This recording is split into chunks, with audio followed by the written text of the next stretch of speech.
How's it going, YouTube? Got a question for you. How much are you prepared to pay?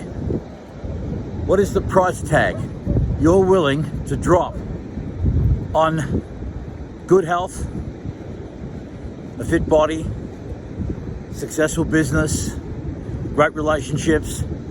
Anything that you want in life comes at a price, and most people aren't prepared to pay the price.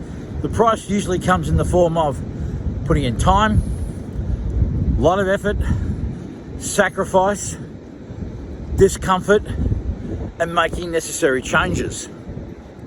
Now, I'm not saying this from a point of self-righteousness or judgment, because there was a time in my life when I too was the guy who loved the idea of the finish line and the press conference and all the adulation that came with winning and getting a prize, but was unprepared to get out of bed, to put the shoes on, to get into the car, to drive to the track, to get to the starting line before even running the race. Unfortunately, there's going to be a price you're going to have to pay.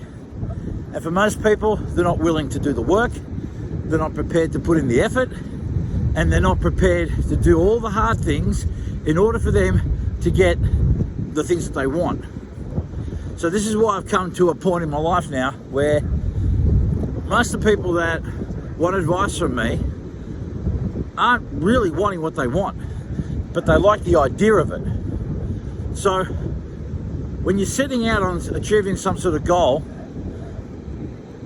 just make sure you look at the price tag and have a good look at it, and then ask yourself and be really honest, am I prepared to pay the price? And if you're not, that's okay, no judgment.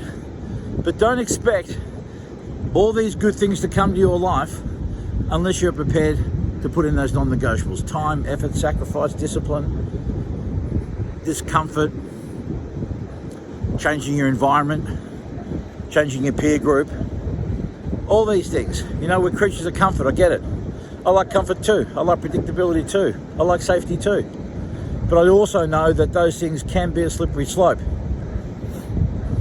especially if your situation isn't serving you. I've spent so much of my life doing the wrong thing, if you will. And as a late bloomer, finally the penny dropped to realize that all these things I'm talking about are true. And when you apply them, you find that they work. But it's all up to you. All right, that's all for today. Thanks for watching. Please like, share, subscribe to the channel. And yeah, if you know someone who thinks they might get something out of this, please share it with them. And please, as I always say, be nice to each other, but more importantly, be nice to yourselves and do the work.